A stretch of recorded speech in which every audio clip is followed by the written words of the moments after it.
नमस्कार, आप देख रहे हैं राज्यसभा टीवी। आपके साथ मैं हूं अंकिता और सबसे पहले एक नजर डालते हैं इस वक्त की हेडलाइंस पर।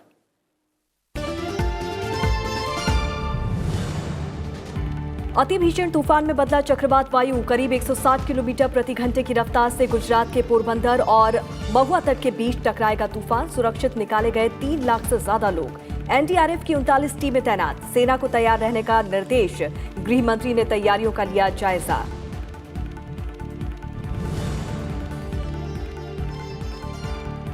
एनआईए के रडार पर आईएसआई का कोयंबटूर मॉड्यूल्स की तलाशी में तमिलनाडु के कोयंबटूर में 7 जगहों पर छापेमारी। आईएस और श्रीलंका बम धमाके के बीच संबंध की जांच कर रही है एजेंसी।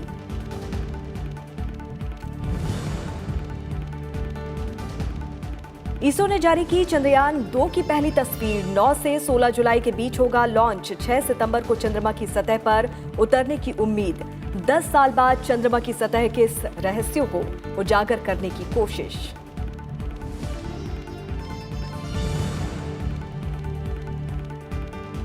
केंद्रीय मंत्रिपरिषद की पहली बैठक आज। प्रधानमंत्री नरेंद्र मोदी करेंगे अध्यक्षता।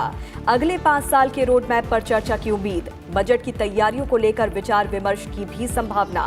केंद्रीय कैबिनेट की भी बैठक आज।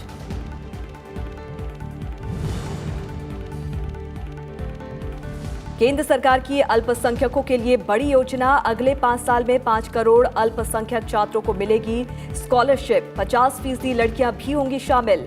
मदरसों की भी बदलेगी तस्वीर। मुख्य धारा की शिक्षा को प्रोत्साहित करने के लिए मदरसा शिक्षकों को मिलेगा प्रशिक्षण।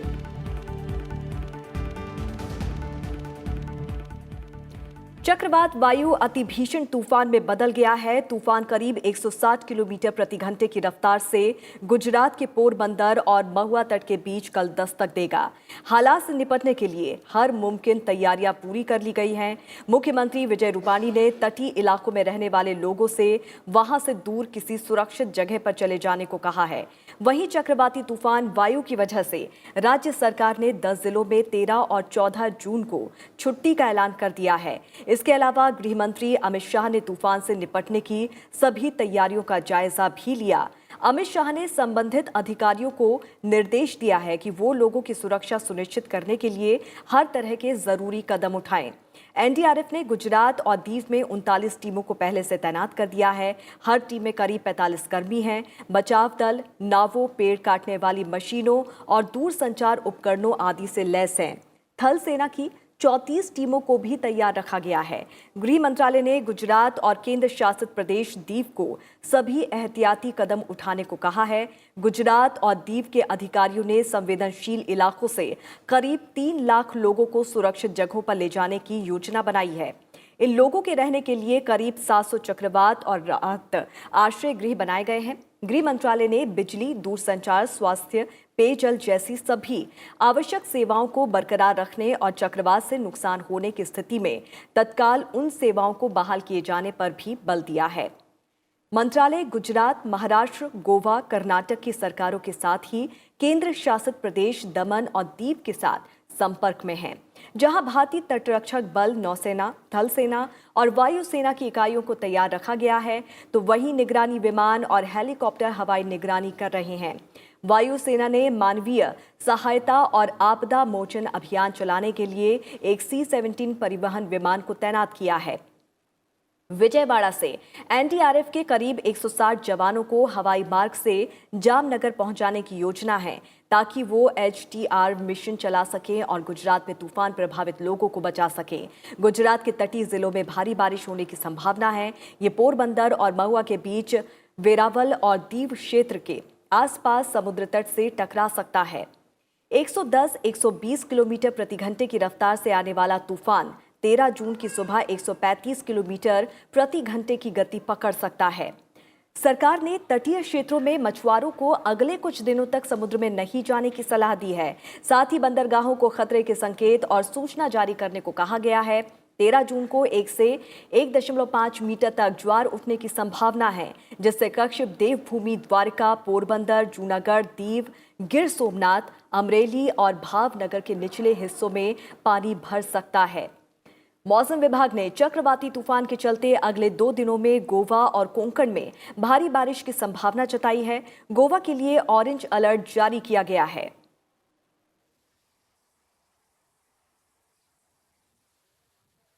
और इस मामले में और अधिक जानकारी के साथ हमारे सहयोगी रणवीर कुमार मिश्रा इस वक्त हमारे साथ जुड़े हुए हैं। और डिप्टी कमांडेंट इस वक्त रणवीर कुमार मिश्रा हमारे साथ फोन लाइन पर जुड़ रहे हैं। रणवीर जी, आपसे जानना चाहेंगे कि फिलहाल की किस तरह की स्थिति यहाँ पर बनी हुई है और कब तक जो वायु तूफान है, चक्रवात है, वो कब तक यहाँ पर टकरा सकता है?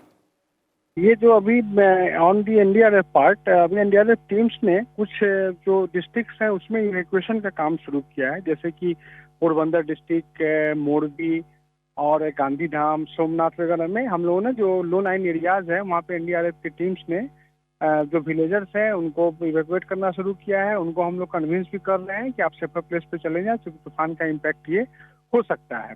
और पूरी एनडीआरएफ की जो 39 टीम्स है अभी पेट्रोलिंग पर भी लगी हुई है, जहां भी डिस्ट्रिक्ट एडमिनिस्ट्रेशन के साथ हर जो कोस्ट लाइन एरियाज है वहां पे लगी हुई है। जहां भी उनको लगता है और जो स्टेट गवर्नमेंट का प्लान है उसके हिसाब से एनडीआरएफ जो है उनके साथ इवैक्यूएशन में लगी हुई है फ्रॉम टुडे मॉर्निंग। चलिए रणवीर जी, बहुत बहुत शुक्रिया इस तमाम बातचीत के लिए।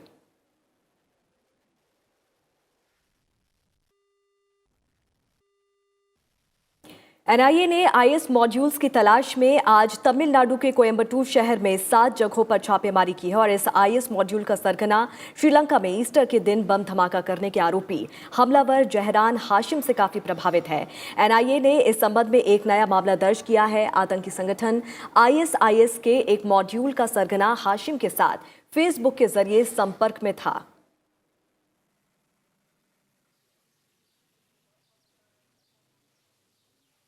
भारतीय अंतरिक्ष एजेंसी इसरो ने चंद्रयान 2 मिशन की पहली तस्वीर जारी की है। चंद्रयान 2 को 9 से 16 जुलाई के बीच छोड़ा जाएगा। भारतीय अंतरिक्ष एजेंसी इसरो 11 साल बाद एक बार फिर से चंद्रमा की सतह को खंगालने के लिए तैयार है। इसरो ने उम्मीद जताई है कि चंद्रयान 2 चंद्रमा पर 6 सितंबर को दक्षिणी ध्रुव के पास उतरेगा। चंद्रयान 2 के 3 हिस्से हैं, जिनके नाम ऑर्बिट लैंडर विक्रम और रोवर प्रज्ञान हैं। इस प्रोजेक्ट की लागत करीब 800 करोड़ रुपए है। अगर मिशन सफल हुआ तो अमेरिका, रूस, चीन के बाद भारत चांद पर रोवर उतारने वाला चौथा देश होगा। बिश्केक में 13 और 14 जून को आयोजित शंघाई सहयोग संगठन के वार्षिक शिखर सम्मेलन में शामिल होने के लिए प्रधानमंत्री नरेंद्र मोदी कल रवाना होंगे। इस दौरान प्रधानमंत्री आतंकवाद के बढ़ते खतरे समेत क्षेत्र की प्रमुख चुनौतियों से निपटने के बारे में भारत के रुख को दुनिया के सामने रखेंगे। लगातार दूसरी बार सत्ता में आने के बाद प्रधानमंत्री मोदी की ये पहली बहुपक्षीय बैठक होगी, जिसमें वो भाग लेने जा रहे हैं। किर्गिस्तान में होने वाले शंघाई कोऑपरेशन ऑर्गेनाइजेशन से इतर प्रधानमंत्री नरेंद्र मोदी रूस के राष्ट्रपति व्लादिमीर पुतिन और चीन के राष्ट्रपति शी जिनपिंग से मुलाकात करेंगे। आतंकवाद के खिलाफ लड़ाई और रक्षा के मुद्दे पर प्रमुखता से बात होगी। भारत की ओर से एससीओ देशों के सदस्यों के साथ व्यापार को बढ़ावा देने के लिए क्षेत्रीय संपर्क परियोजनाओं के महत्व पर भी जोर देने की संभावना है।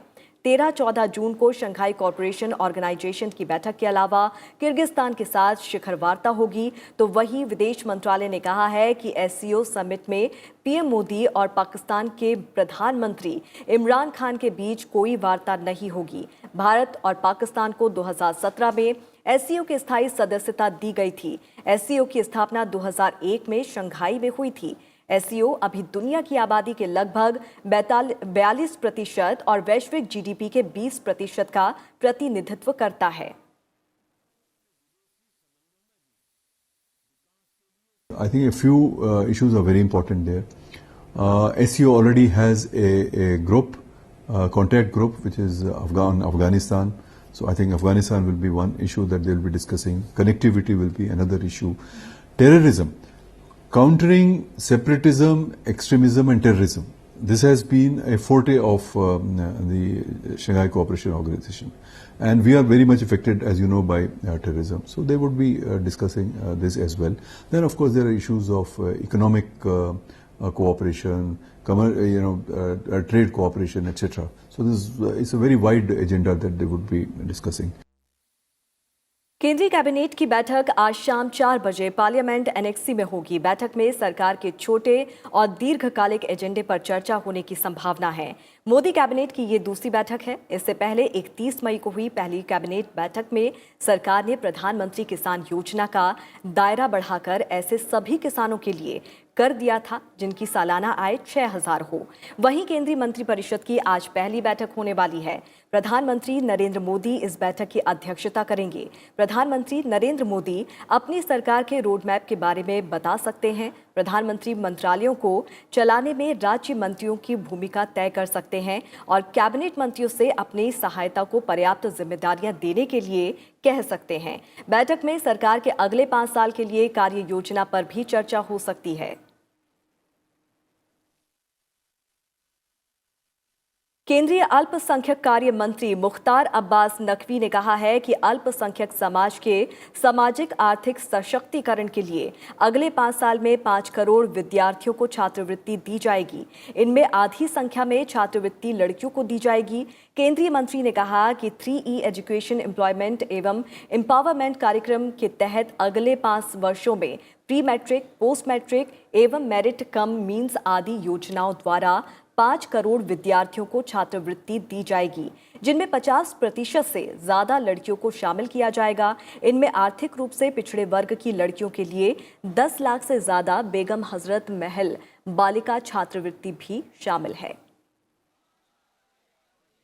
5 करोड़ हमने छात्र छात्राओं को स्कॉलरशिप के माध्यम से इन 5 सालों में हमने शिक्षा के क्षेत्र में उनके सशक्तिकरण का संकल्प लिया है।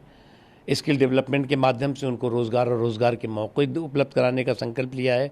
और मदरसे जो बड़ी संख्या में देश भर में हैं, उनको जो है वो फॉर्मल एजुकेशन या मेन स्ट्रीम एजुकेशन के साथ जोड़ करके उनके बच्चों को भी समाज के निर्माण का हिस्सेदार भागीदार बनाया जा सके, नए भारत के निर्माण का हिस्सेदार भागीदार बनाया जा सके, इसके लिए काम।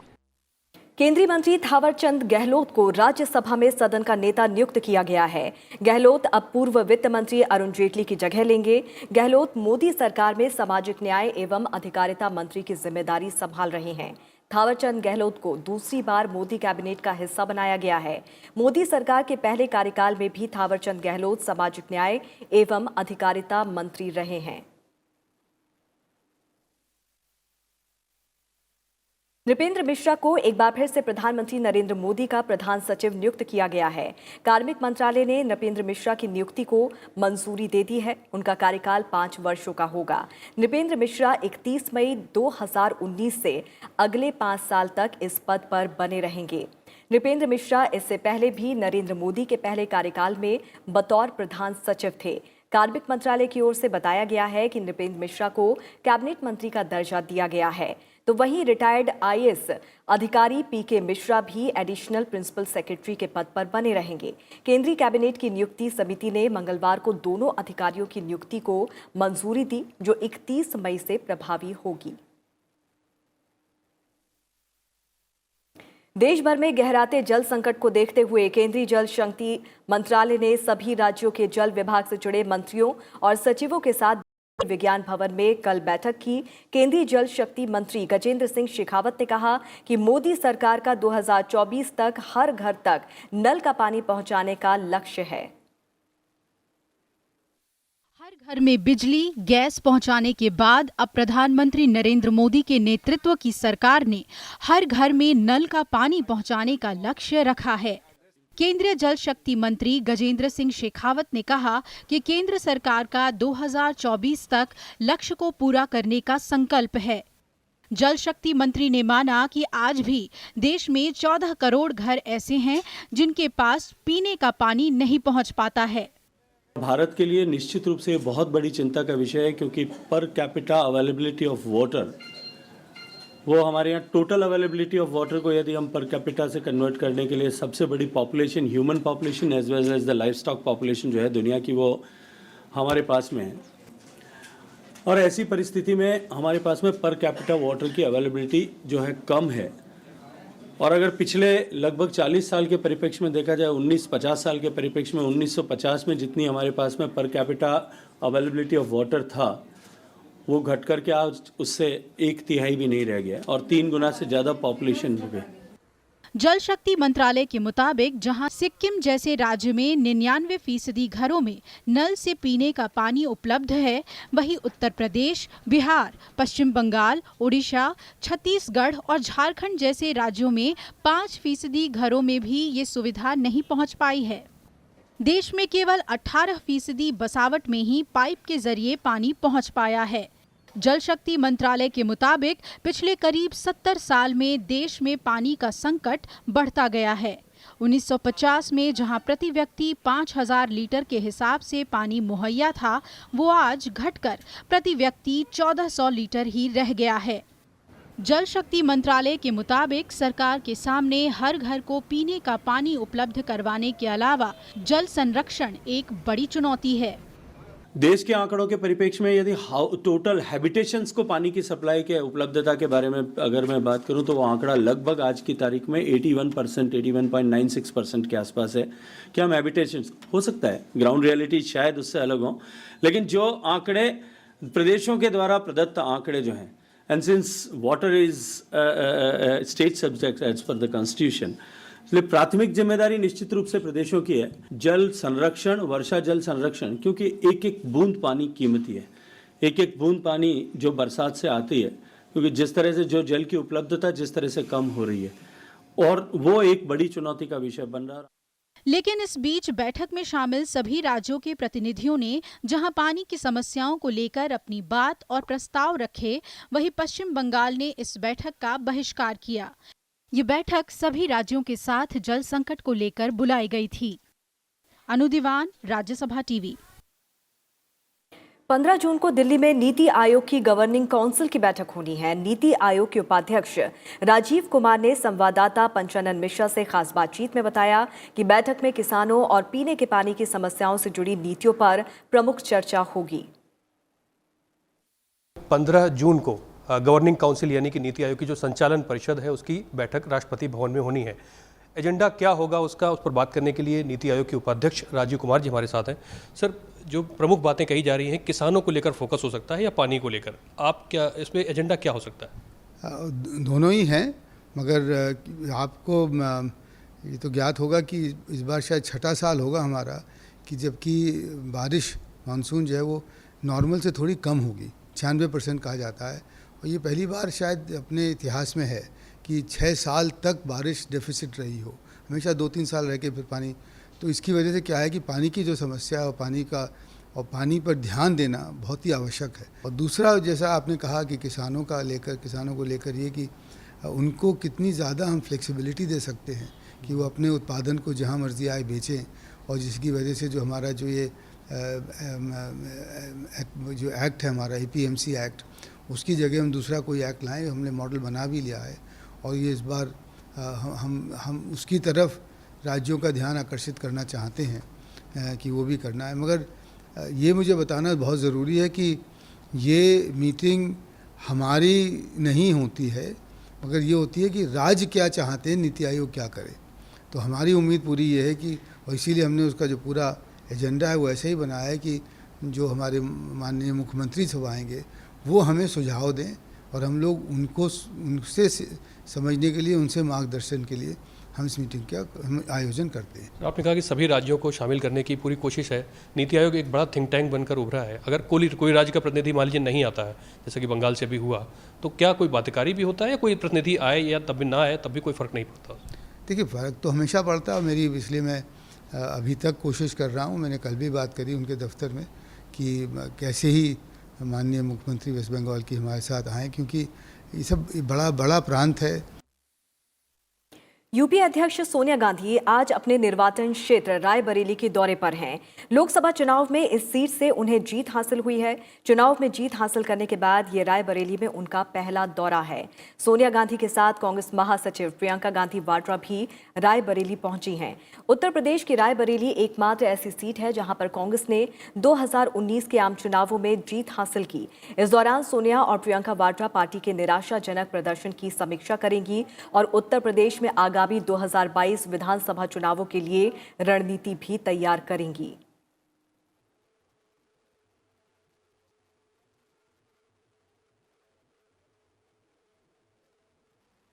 उपराष्ट्रपति एम वेंकैया नायडू ने आज अपने आवास पर कई नए केंद्रीय मंत्रियों से मुलाकात की। केंद्रीय रेल और वाणिज्य और उद्योग मंत्री पीयूष गोयल ने आज उपराष्ट्रपति एम वेंकैया नायडू से मुलाकात की।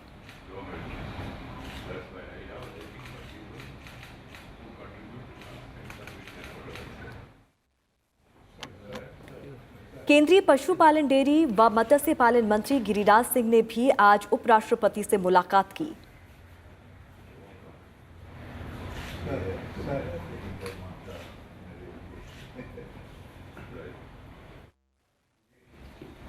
महिला एवं बाल विकास और कपड़ा मंत्री स्मृति ईरानी ने भी उपराष्ट्रपति एम वेंकैया नायडू से मुलाकात की।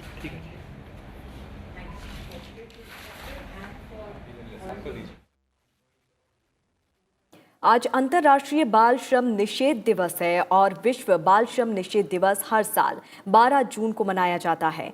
आज के दिन विभिन्न सरकारें, नियोक्ता और कामगार संगठनों के अलावा करोड़ों लोग बाल श्रमिकों की दयनीय दशा को उजागर करने और उनकी सहायता के लिए एकजुट होते हैं। इस वर्ष का विषय है बच्चे खेतों में काम करने की बजाय अपने सपनों को साकार करने के लिए काम करें। इस मौके पर उपराष्ट्रपति एम वेंकैया नायडू ने कहा कि बाल श्रम के विरुद्ध हमारे संवैधानिक संकल्प को याद करें। उन्होंने ट्वीट किया कि बाल श्रम सामाजिक असमानता का जघन्यतम रूप है। ये भावी मानवता के प्रति पाप है। ये संवैधानिक और सामाजिक रूप से अनैतिक है। इस सामाजिक कुरीति के निषेध के लिए बनाए गए कानून का पालन करें और समाज में जागृति फैलाएं। बिहार के मुजफ्फरपुर में जापानी बुखार का कहर जारी है। जापानी बुखार से एक महीने में 30 से ज्यादा बच्चों की मौत हो चुकी है। केंद्र सरकार ने एक उच्च स्तरीय टीम का गठन किया है जो कि आज बिहार का दौरा करने पहुंच गई है। केंद्रीय स्वास्थ्य मंत्रालय की टीम हालात का जायजा लेगी। साथ ही मुजफ्फरपुर में एक्यूट इंसेफेलाइटिस और गया में जापानी इंसेफेलाइटिस के बढ़ते मामलों पर लगाम लगाने में राज्य सरकार की मदद करेगी। इस टीम में national centre for disease control, national vector borne disease control programme, Indian council of medical research और पटना स्थित एम्स के विशेषज्ञों को शामिल किया गया है। जनवरी महीने से ये इसका शुरू हुआ था। जनवरी से लेके जून तक 13 एडमिशन हुए थे जिसमें कि 3 मौत हुई थी। 2 जून से अब तक कुल एडमिशन 86 है, 86, और मौत 31 है। और पेशेंट्स भले चंगे होके इस अस्पताल से गए। और आईसीसी क्रिकेट विश्व कप में ब्रिस्टल में श्रीलंका और बांग्लादेश के बीच मैच बारिश की वजह से रद्द हो गया। दोनों टीमों को एक-एक अंक मिला है। श्रीलंकाई टीम के लिए ये दूसरा मौका है जब उनका विश्व कप का मैच रद्द हुआ है। इससे पहले पाकिस्तान के खिलाफ इसी मैदान पर खेले जाने वाले मैच जो कि रद्द हो गया था। दोनों ही टीमों ने अब तक इस विश्व कप में एक-एक मैच जीता है। श्रीलंका ने जहां अफगानिस्तान को मात दी है तो वहीं बांग्लादेश ने साउथ अफ्रीका जैसी दिग्गज टीम को हराया। विश्व कप में आज एक रोचक और अहम मुकाबला होने की संभावना है। ऑस्ट्रेलिया और पाकिस्तान टांटन की ग्रीन पिच पर आमने सामने होंगी। पाकिस्तान का पिछला मैच श्रीलंका से होने वाला था लेकिन ये बारिश की वजह से रद्द हो गया। दूसरी तरफ ऑस्ट्रेलिया को टीम इंडिया ने 36 रनों से हरा दिया था। दोनों टीमों के बीच मैच दोपहर 3 बजे शुरू होगा। प्रधानमंत्री नरेंद्र मोदी ने वीडियो जारी करके वक्रासन के फायदे बताए हैं। आइए चलते चलते जानते हैं इस आसन के और कितने सारे फायदे हैं। नमस्कार। वक्रासन, वक्र का अर्थ है टेढ़ा या मुड़ा हुआ। इस आसन को करने के लिए सबसे पहले अपने दोनों पैरों को सामने की तरफ फैलाकर सीधे बैठें और अपने हाथों को अपने कूल्हों के पास रखें। ध्यान रखें कि आपके शरीर का वजन हाथों पर ना पड़े। इस मुद्रा को दंडासन कहा जाता है। अब अपने दाएं पैर को मोड़ें और अपने बाएं पैर के घुटने के साथ रखें। अब अपने बाएं हाथ को अपने दाएं घुटने के पार ले जाते हुए अपनी हथेली को दाएं पैर के बगल में रखें। अब धीरे धीरे सांस छोड़ते हुए अपना दाहिना हाथ पीछे की ओर मोड़ते हुए अपने शरीर और गर्दन को दाहिनी तरफ मोड़ें। सुनिश्चित करें कि आपकी पीठ सीधी हो। इस स्थिति में सामान्य रूप से सांस लेते और छोड़ते हुए 10 से 30 सेकंड तक आराम से रहें। वक्रासन आपकी रीढ़ की हड्डी को लचीला बनाता है। यह आसन अग्नाशय यानी पैनक्रियास को उत्तेजित कर मधुमेह को नियंत्रित करने में मदद करता है। वक्रासन आपके यकृत यानी लिवर के लिए भी लाभकारी है। वक्रासन कब्ज से राहत दिलाता है और पाचन क्रिया में सुधार लाता है। यदि आपको गंभीर रूप से पीठ दर्द हो या रीढ़ संबंधित तकलीफ हो या स्लिप डिस्क की शिकायत हो तो कृपया यह आसन ना करें। अगर आपके पेट का ऑपरेशन हुआ हो तब भी ये आसन ना करें। महिलाओं को मासिक धर्म के दौरान ये आसन नहीं करना चाहिए। कुछ समय तक इस स्थिति में स्थिर रहने के बाद सांस छोड़ते हुए अपने शरीर, सर और पैरों को सीधा करें और पुनः दंडासन की मुद्रा में आ जाएं। अब अपने दोनों हाथ पीछे रखते हुए विश्राम आसन में विश्राम करें। कुछ देर विश्राम करने के बाद इस पूरे क्रम को दूसरी ओर से दोहराएं।